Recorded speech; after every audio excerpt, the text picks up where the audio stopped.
How are you? Okay, चलते आगे। भाई आज हम लोग जो मैंने आपको कल स्पेशली खास प्रैक्टिस के लिए सम्स दिए थे उसमें से selective sums I would like to go for, right. फटाफट हम लोग समझने की कोशिश करेंगे एक बार फिर से, जिनको भी जो भी डाउट्स है वो क्लियर हो जाएंगे। इसलिए let us go with that कि क्या और कैसे इसके सम्स करने होते हैं। Of course most of you are knowing this, but just a revision हो जाएगा एक, एंड फिर ये चैप्टर पर हम फुल स्टॉप रखेंगे। Will go for the next chapter once we are clear about everything respect to this chapter. Clear? तो चलो फटाफट देखते हैं। ये मैं बात कर रहा हूं 7-6 का जो होमवर्क मैंने दिया है कल का, उसकी बात कर रहा हूं। ए दिया है 1 2 3 4, बी दिया है -1 2 5 6, and R is a relation between A and B such that A is a less than B. A क्या होना चाहिए? बी से कम होना चाहिए। ए कहां से आएगा? इस ए में से आएगा। बी स्मॉल बी कहां से आएगा? इस बी में से आएगा। ऐसा उन्होंने लिखा है। तो चलो हम अब ऑर्डर्ड पेयर्स बनाते हैं ए बी, जो कि ये कंडीशन सेटिस्फाई करता होगा, राइट? ओके, तो लेट अस से ये 1 से शुरू करते हैं। अब ये 1 ए शुड बी लेस देन, ये 1 इसमें से किससे कितने कितने में से कम है वो पहले लिख देंगे। A should be less than B. B इधर से आएगा, ए इधर से आएगा, तो यहां से ए उठाकर यहां से बी उठाकर जोड़ियां जमानी है। बट उसमें ये देखना है कि यहां का ए यहां का बी से छोटा होना चाहिए। तो चलो 1 -1 से छोटा है क्या? नहीं है, मतलब ये नहीं लेंगे। 1 2 से छोटा है क्या? है, तो 1 2 लिख देंगे। 1 5 से छोटा है क्या? है, तो लिख दिया। 1 6 से छोटा है क्या? है, तो लिख दिया। चलो 2 से शुरुआत करते हैं। 2 -1 से छोटा है? नहीं है। 2 2 से छोटा है? नहीं है, इक्वल टू है, मतलब वो भी नहीं लिखेंगे। 2 5 से कम है क्या? है, तो 2 5 लिख दिया।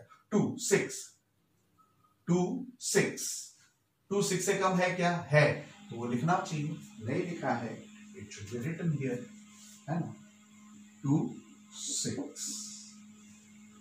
6 से कम है, राइट। फिर 3 की बात करते हैं। 3 इसमें से कम नहीं है, 3 5 से ही कम है। फिर 3 6 से कम है।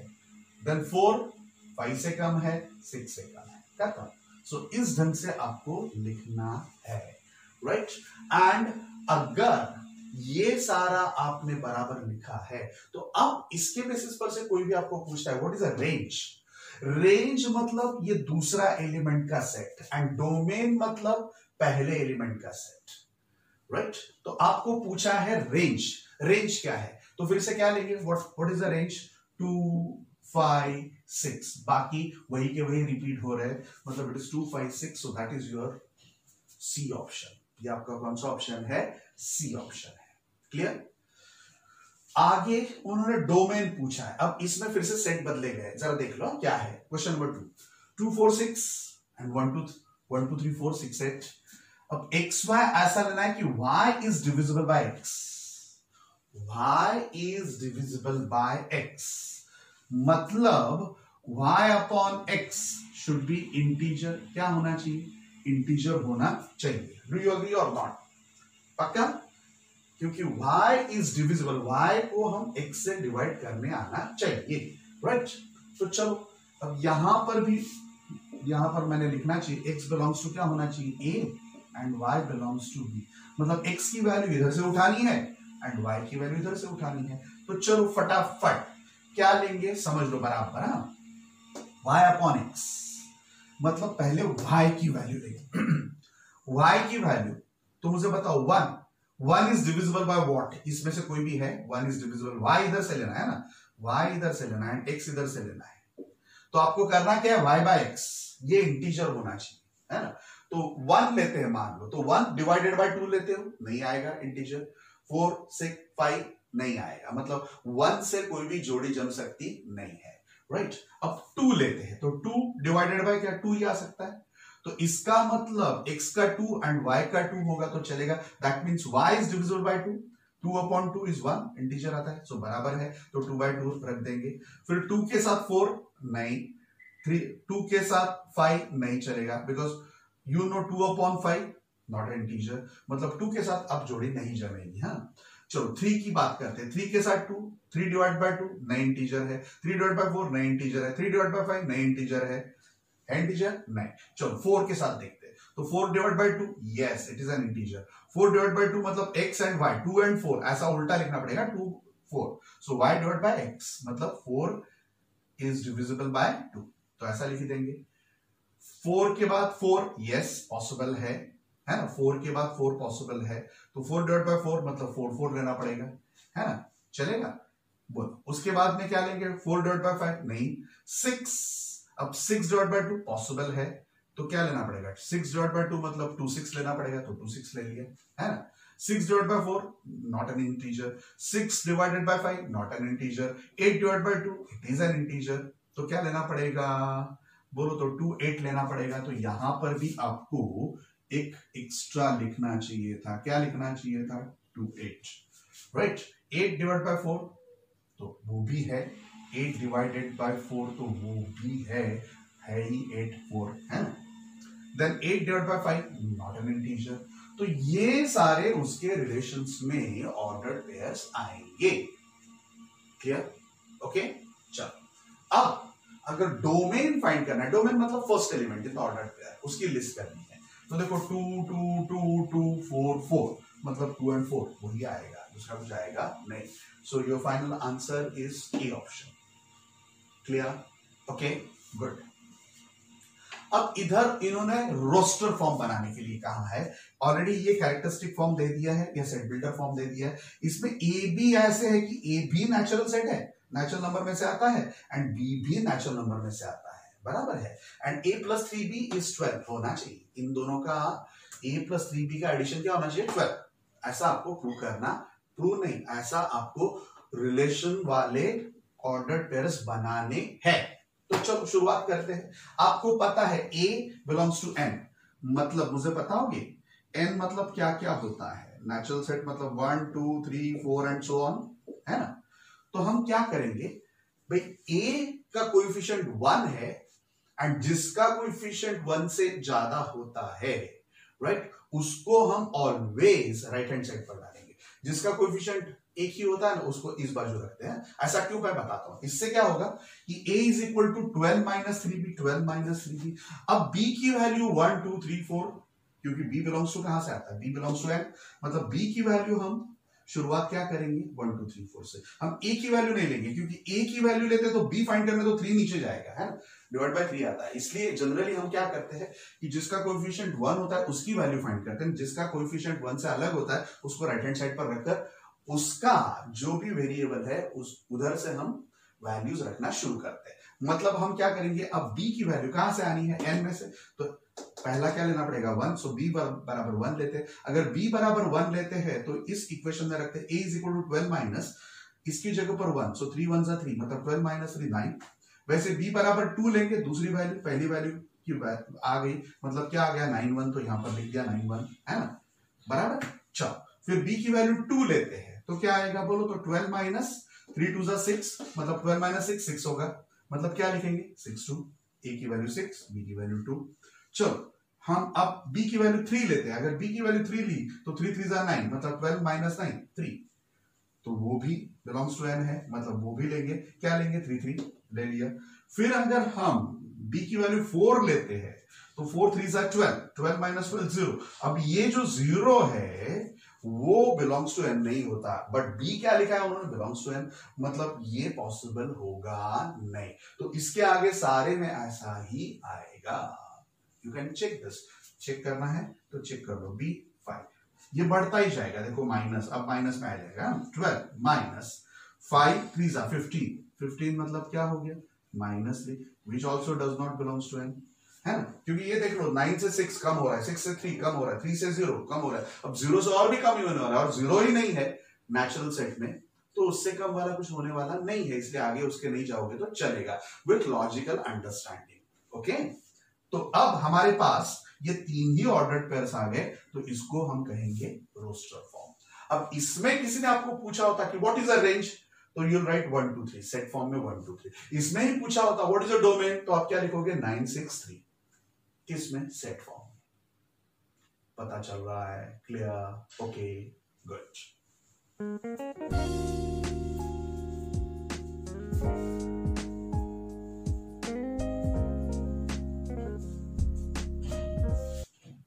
हैं अगले सम के लिए फटाफट।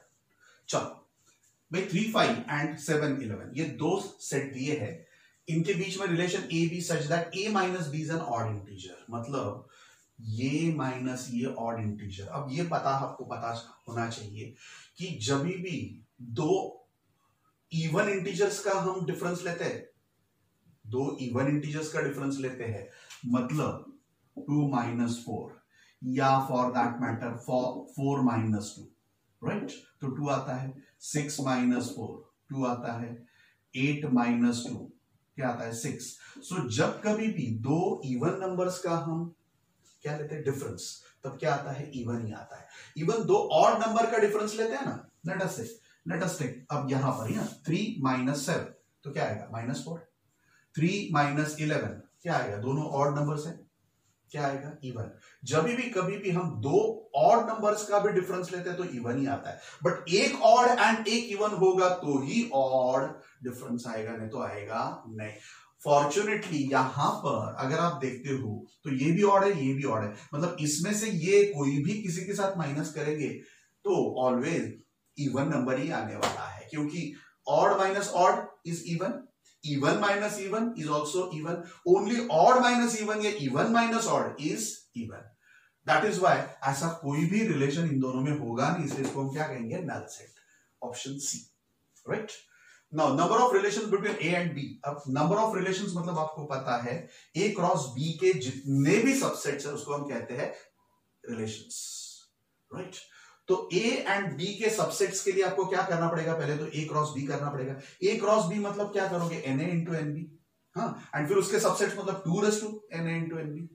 तो 2 what is Na, number of elements in A 2, what is number of elements in B 2, तो 2 इंटू 2, सो 2 मतलब कितना होगा 16, so final answer is B. अब ऐसा पूछने की जगह पर कभी कभी ऐसा पूछा जाता है, वो भी दिया है मैंने, हाँ, तो let A is 0, 1, list all the relations on A. अब यहां पर तो clear cut A cross B हमें पता था करना है, क्योंकि बिटवीन ए टू बी लिखा है, बट रिलेशंस ऑन ए लिखा है ना, इसका ही मतलब समझने का, रिलेशन ऑलवेज किसमें होते हैं, क्रॉस प्रोडक्ट में होते हैं। सो ऑन ए लिखा है, इसका मतलब आपको समझना है इट इज ए क्रॉस ए। अब ए क्रॉस ए के रिलेशंस फाइंड करने हैं, मतलब 2, वैसे जैसे यहां पर था वैसे n of A into n of A, right? तो 2 ये कितना है 2, ये भी 2, फिर से 2 2 2 4 मतलब 16। अब अगर उन्होंने जो 4 ऑप्शंस दिए हैं उसमें से 3 ऑप्शंस में उन्होंने जितने भी लिस्ट किए हैं ऑर्डर्ड पेयर, उसमें से एक भी 16 ऑर्डर्ड पेयर वाला लिस्ट नहीं है, सारे के सारे कम ऑर्डर्ड पेयर्स वाले लिस्ट है।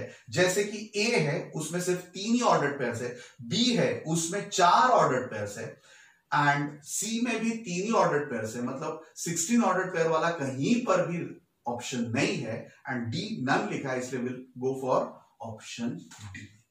ओके, क्लियर, पक्का, गुड।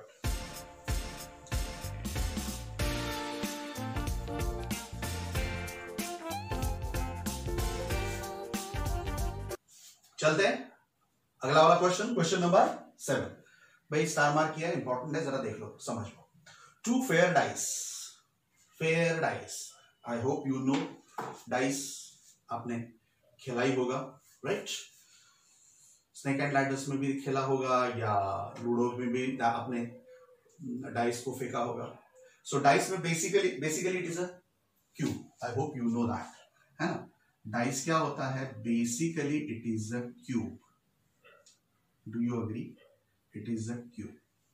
इसमें कितने फेसेस होते हैं, 6, वो अलग अलग है, पता चलना चाहिए कौन सा फेस ऊपर आया, इसलिए हम इस पर होल गिराते हैं ना। लेट अस से यहां पर 1 2 3 है होल, इस बाजू 4 होल्स है, ये 2 होल्स है, ये 3, सो ऐसे अलग अलग फेसेस पर 1 to 6 नंबर्स होते हैं, दैट यू नो। तो ये जो है वो फेयर मतलब ऐसा पकड़ कर रख दिया, ऐसा नहीं, फेयर मतलब you simply have to unbiased way से उसको घुमाकर फेंकना है, राइट? मतलब हर एक की प्रोबेबिलिटी क्या होनी चाहिए, आपने सीखा है स्टैंडर्ड 10 में सीखा है, कि 1 to 6 में हर एक की प्रोबेबिलिटी 1/6, कुछ भी आ सकता है, राइट। सो 2 फेयर डाइस, ऐसे 2 हमने फेंके हैं, एक नहीं 2 फेंके हैं, हाँ, are rolled simultaneously, the sum of numbers on the 2 dice is 7, क्या होना चाहिए, 7 होना चाहिए। Find the range of relation by sample space. चलो गुड, सैंपल स्पेस मतलब पता है ना, it is a set of all possible outcomes, जितने भी आउटकम्स पॉसिबल है उसके सेट को हम क्या कहते हैं, सैंपल स्पेस, ठीक है। चलो, तो इसका ही मतलब ये जो लिखा है वो हम थोड़ा सा ठीक ढंग से यहां पर लिखते हैं कि you have to find out ordered pair, ये पहले डाइस वाला नंबर, ये दूसरे डाइस वाला नंबर, नेचुरली वो नेचुरल सेट में से आता है, एंड दोनों का समेशन 7 होना चाहिए, एंड दोनों एक्स एंड वाई किस कौन से नंबर के बीच में होने चाहिए, 1 to 6 इंक्लूडिंग 1 and 6 होने चाहिए, जो आपको पता है, इसके बेसिस पर से हमने ये लिखा, ओके फाइन। तो अब आपका समेशन 1 to 6 का समेशन क्या होना चाहिए, 7। एक डाइस पर मान लो पहले डाइस पर 1 आया, दूसरे डाइस पर 6 आया, तो 1 + 6 7 हो जाएगा, मतलब 1 + 6 satisfies this condition।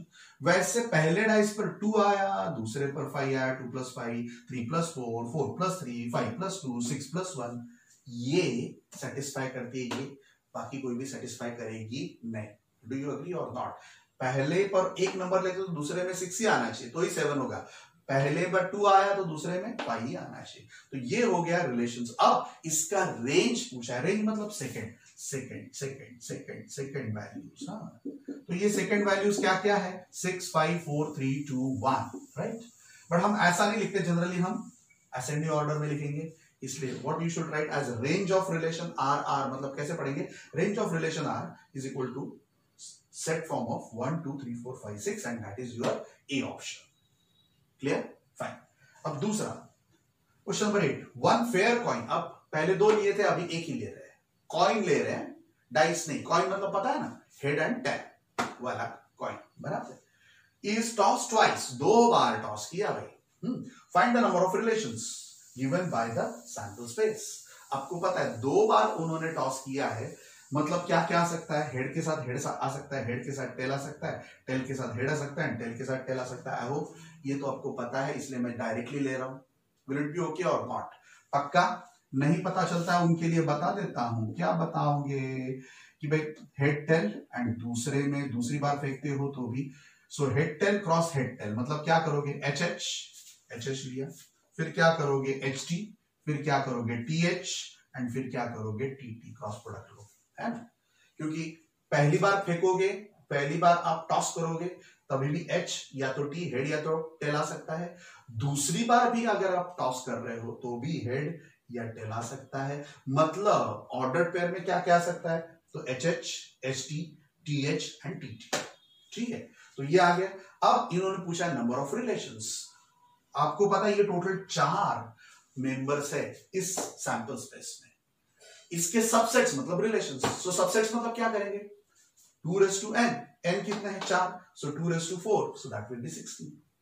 Okay, either you can have this much understanding, या दूसरे ढंग से भी आप सोच सकते हो। आपको पता है कि ए जो है वो ए मतलब इट इज अ इवेंट, जब आप उसको क्या कर रहे हो, फेंक रहे हो। तो फेंकने के बाद rather this is a sample space, let us से इसको सैंपल स्पेस बोलो या ए इवेंट बोलो। एच एंड टी है, क्या है, हेड एंड टेल आ सकता है। दूसरी बार भी फेंकोगे तो भी हेड एंड टेल, इसलिए उसको मैं ए ही कहता हूं। अब आपको पता है कि बेसिकली आपको रिलेशन फाइंड करना है। रिलेशन किसके फाइंड करने हैं, ए क्रॉस ए के, वही का वही है, वापस ए क्रॉस ए। तो ए क्रॉस ए में हम क्या करते हैं, नंबर ऑफ एलिमेंट ए 2 है, 2 है, तो क्या कहेंगे, number of subsets will be number of relations. तो n of a into n of a, तो n of a क्या है, 2 है, 2 2s are 4, so 2/4 मतलब 16। मतलब ये सारा लिस्ट किए बिना भी आप सोच सकते हो कि हेड टेल मतलब 2 ही है, एंड ए क्रॉस ए करना पड़ेगा, नंबर ऑफ रिलेशंस है, वही का वही हम फेंक रहे हैं, वही का वही फेंक रहे हैं। 1 फेयर कॉइन टॉस ट्वाइस, मतलब इट इज ए क्रॉस ए, है ना। ए क्रॉस बी नहीं, अलग नहीं है, अलग आउटकम्स नहीं है, वही के वही आउटकम्स है, मतलब नंबर ऑफ आउटकम्स वही के वही रहेंगे, 2 and 2, 2 2s are 4, so 2/4 16। Clear? ये फटाफट भी सोचना चाहिए। ये सारा एक्स्ट्रा क्यों ले रहा हूं भाई, ये सारा I know this is not in your text book, ये टेक्स्ट बुक में नहीं है, फिर भी आपके टीचर्स, स्कूल वाले टीचर्स पूछ सकते हैं, and most important is this is must for your good set, या तो चाहिए। इसलिए हम ये एक्स्ट्रा प्रैक्टिस के लिए सब कर रहे हैं। क्लियर? Okay, fine.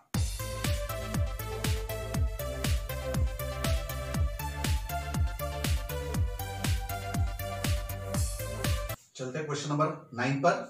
चलो, अब डोमेन फाइंड करना है भाई। यहां पर x लेस देन 5 लिखा है, y तो 3 ही लेना है ऑल द टाइम, मतलब x से कम वैल्यू और नेचुरल नंबर तो कौन से 1 2 3 4, तो 1 के साथ y की वैल्यू 3, 2 के साथ 3, 3 के साथ 3, 4 के साथ 3, क्योंकि y तो 3 ही लेना है एंड x की वैल्यू 4 तक जा सकते हैं 5 से कम, मतलब 1 3 2 3 3 3 4 3 एंड उसका डोमेन पूछा। डोमेन मतलब 1 2 3 4 खत्म। ये वैसे भी यहां से सोचकर भी आप कह सकते थे 1 2 3 4, राइट। बट यहां पर अगर यही मैंने रेंज पूछा होता तो रेंज में क्या आएगा 3 3 3 3 all the time, y is equal to 3, मतलब क्या आएगा 3। क्लियर? ओके, चलो question number 10, if function is from n towards n fx is equal to 2x, ऐसा लिखा है, find the pre image of 56 in f।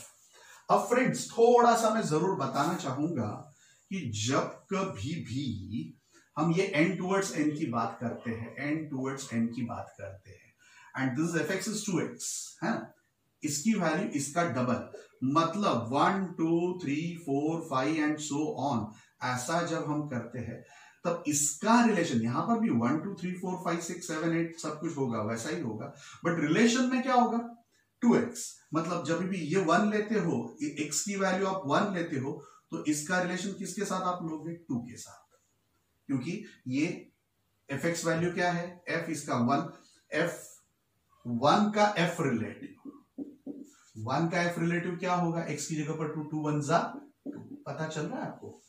मतलब ये जो है इसको हम इमेज कहते हैं, कहने का मतलब 2 की इमेज क्या है 4, क्योंकि 2 2 जा 4, 3 की इमेज क्या है 6, 4 की इमेज क्या है 8, पता चल रहा है आपको। तो ये सारा होता है, इसको हम कहते हैं इमेज। इमेज का मतलब fx values and pre image का मतलब इसका 8 का प्री इमेज क्या होगा 4, 6 का प्री इमेज क्या होगा 3, 4 का प्री इमेज क्या होगा 2, 2 का प्री इमेज क्या होगा 1। तो ये जो होता है उसको हम कहते हैं प्री इमेजेस। ये सब क्या बनेगा प्री इमेजेस, पता चला आपको, this is pre images and इसको हम ये जो स्पेसिफिक रिलेशन जिसके साथ है वो सारे इमेज होंगे, बराबर है। अब आपको पूछा है प्री इमेज ऑफ 56, मतलब इस बाजू जब 56 होगा तो इस बाजू क्या होगा उसका आधा 28, तो 2x बराबर 56 लेने का प्री इमेज फाइंड करनी है, मतलब इमेज जो दिया है वो इमेज समझने का। प्री इमेज ऑफ 56 पूछा है, मतलब जो भी दिया है वो इमेज समझकर उसका प्री इमेज फाइंड करना है। तो इमेज समझकर मतलब fx की वैल्यू, इमेज का मतलब fx की वैल्यू, प्री इमेज का मतलब x की वैल्यू। हाँ, तो ये 56 को हम समझेंगे 2x, that is your fx। So therefore x की वैल्यू क्या होगी 28, तो x को क्या कहते हैं इमेज, तो ये आपकी आ गई, सॉरी x को क्या कहते हैं प्री इमेज, तो ये आ गई आपकी प्री इमेज। 56 को क्या कहेंगे इमेज, जो दिया है उन्होंने, राइट।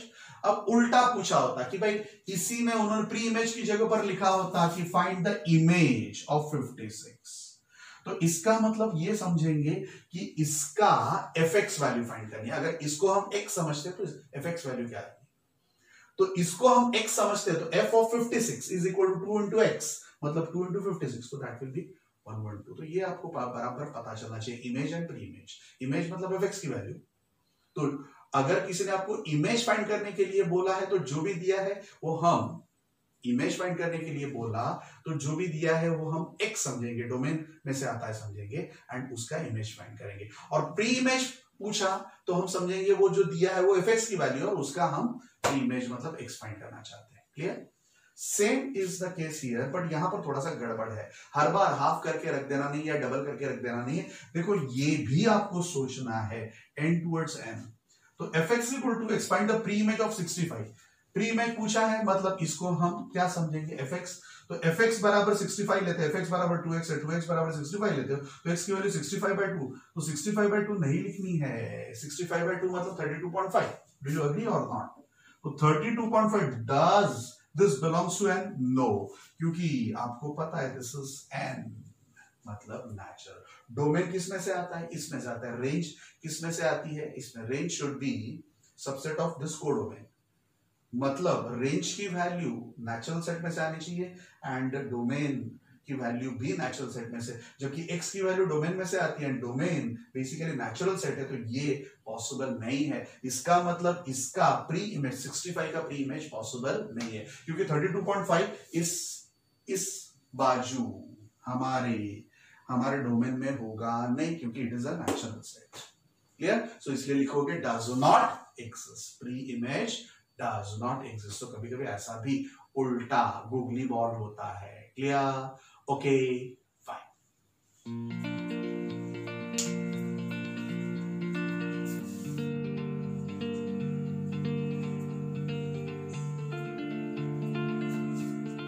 ओके, चलते हैं अगले क्वेश्चन पर।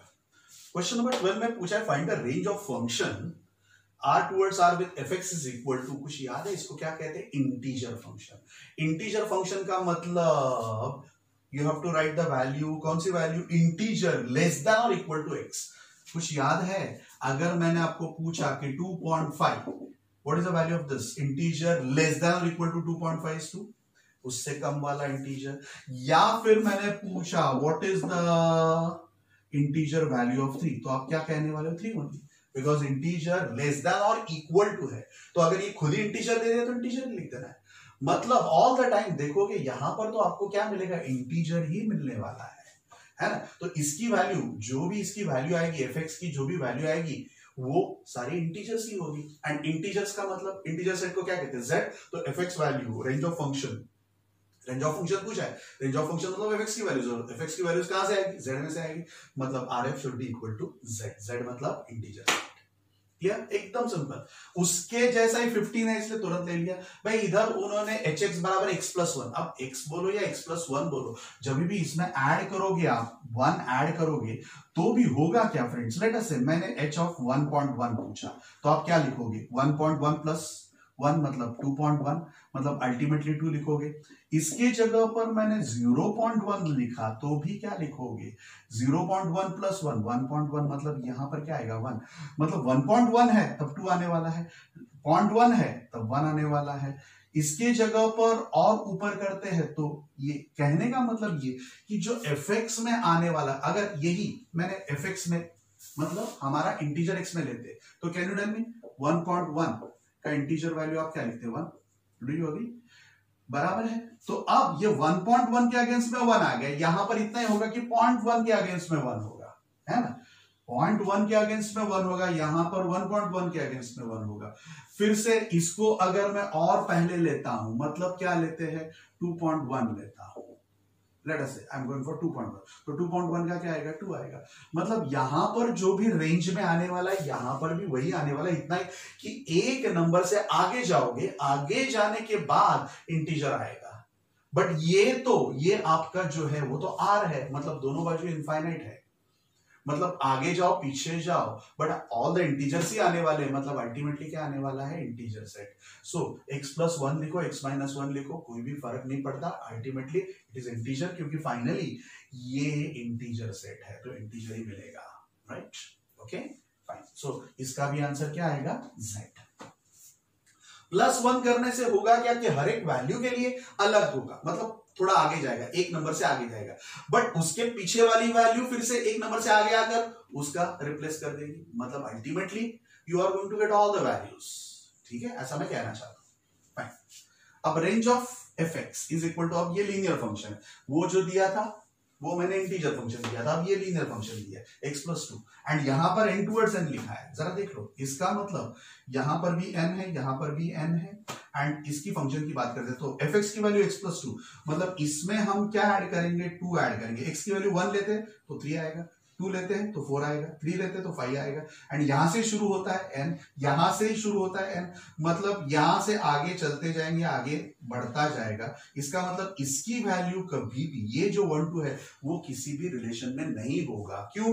क्योंकि ये 2 जो है उसका रिलेशन लेना है तो यहां पर 0 आना चाहिए, इसका माइनस, क्योंकि -1 में 2 ऐड करोगे तो 1 आएगा, 0 में 2 ऐड करोगे तो 2 आएगा, है ना?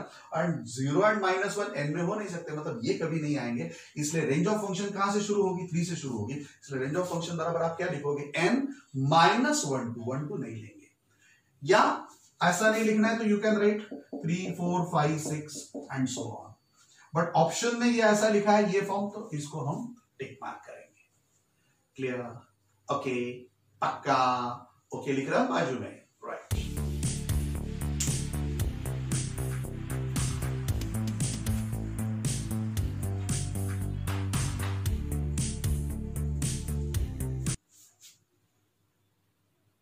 चलते हैं आगे। Good. Question number 40, find the range. जरा देख लो, ये ऐसा टाइप हम पहली बार देख रहे हैं। क्या है? Function is a quadratic polynomial with degree 2, highest power is 2, right. तो इसका रेंज कैसे फाइंड करना है, उसकी ट्रिक समझ लो बराबर। ऑल द टाइम जब भी ऐसा क्वाड्रेटिक आता है, पॉलिनोमियल विद डिग्री 2 आता है, तो करना कुछ नहीं है, आपको परफेक्ट स्क्वायर बनाना है उसका। क्या बनाना है? Perfect square. मतलब you will assume this as first term, this as middle term, and you will try to find out last term. इसको ही जो लास्ट टर्म जरूरत होगी अकॉर्डिंगली इसको ही स्प्लिट करेंगे। क्लियर? तो हम क्या कर रहे हैं, how to find last term आपने सीखा है, मिडिल टर्म का square upon 4 times first term. Middle term का स्क्वायर क्या होगा? 2x का square 4x square, 4 times first term x square 4x square upon 4x square 1। मतलब आपको लास्ट टर्म परफेक्ट स्क्वायर बनाना है तो फर्स्ट टर्म ये, मिडिल टर्म ये, एंड लास्ट टर्म 1 चाहिए। तो 3 को हम स्प्लिट करेंगे 1+2 में। कैसे? 1+2 में। तो ये रहा 1+2, है ना। तो ये हो गया आपका परफेक्ट स्क्वायर, x + 1 का होल स्क्वायर +2। अब इससे क्या फायदा होगा? ये सब करने से हमें फायदा क्या होगा? तो आपको पता है, वी नो दैट ऑलवेज कोई भी स्क्वायर नंबर होता है friends, that is always greater than equal to 0। Negative तो हो नहीं सकता। तो you can write x + 1 whole square is greater than equal to 0। अब उसमें +2 ऐड करो तो दोनों वैल्यू +2, तो ये +2 इधर, +2 इधर। तो इसका मतलब ये जो है that is greater than 2, but this is nothing but your fx। इसका मतलब fx is greater than equal to 2, and fx की वैल्यूज के सेट को हम कहते हैं रेंज। तो इसका मतलब रेंज ऑफ फंक्शन क्या होगा? 2 या 2 से ज्यादा। सो 2 to infinity इंक्लूडिंग 2, क्योंकि इक्वल टू भी है। Clear? So this trick you have to understand and remember. Clear? पक्का? गुड। लिख रहे हो ना? ओके ओके, ऐसा लिख रहे हो? पक्का? ओके, चलो good. Next question number 60, function f from a towards b, then what is the range of function? भाई रेंज ऑफ फंक्शन का मतलब fx की वैल्यूज, x की वैल्यू कहां से आती है? a में से आती है। मतलब आप क्या लिखोगे? Range of function is nothing but function of a values, f of a। ना ही वो a होगा ना ही वो b होगा, प्योरली जरूरी नहीं है कि वो b ही होगा। b में से रेंज ऑफ फंक्शन आता है, मतलब b में से कई मेंबर्स का रिलेशन एक के साथ हो सकता है, सबका होगा ऐसा जरूरी नहीं है। इसलिए हम रेंज ऑफ फंक्शन को ऑलवेज क्या कहते हैं? f values of a, and a मतलब a की वैल्यू, a के अंदर क्या क्या होते हैं? Different x values. इसलिए you can write this in a different fashion, like range of function is nothing but f of a। This is of course by definition. ये जो मैंने बताया, what is the definition of a range of function? It is all the functional values set, right? Fine. Question 17, ये भी tricky question है, जरा देख लो, बराबर समझ लो, and remember this, range of h function such that it is n towards r, h of x is equal to x minus integer x, ऐसा फंक्शन है। मतलब x मतलब identity function, integer function, it is a difference of identity function and integer function. तो उसकी range क्या होगी? But यहां पर n लिखा है, मतलब x की वैल्यू ऑल पॉजिटिव इंटीजर्स ही लेंगे हम लोग। मतलब जैसे ही हम n मतलब x की वैल्यू पहले, सबसे n का पहला नंबर मेंबर कौन सा है, एलिमेंट कौन सा है? 1। तो लेट अस टेक x की वैल्यू 1, तो h ऑफ 1 बराबर 1 माइनस इंटीजर 1, 1 माइनस इंटीजर 1 मतलब 1 itself, because you have to go for integer less than or equal to 1. So what is that number? It is 1. So integer 1 will be 1. So 1 minus 1 क्या हो जाएगा? 0. वैसे अगर हम दूसरा natural set का दूसरा मेंबर लेते हैं 2, x की वैल्यू 2 लेते हैं, तो वो भी 2 माइनस इंटीजर 2, इंटीजर 2 मतलब 2 ही होगा। So all the time you are going to get वही का वही, क्योंकि इंटीजर वही का वही आएगा, एंड वही का वही माइनस वही का वही मतलब 0। So all the time you are going to get a 0 value, therefore fx की वैल्यू 0 ही आएगी। एंड रेंज ऑफ फंक्शन हम सेट फॉर्म में लिखते हैं, इसलिए ऐसा लिखना पड़ेगा, बट ऐसा कोई भी ऑप्शन नहीं है एबीसी में। डी में लिखा है नन, इसलिए will go for none. Okay okay, बाजू में लिख दो। Okay fine, good.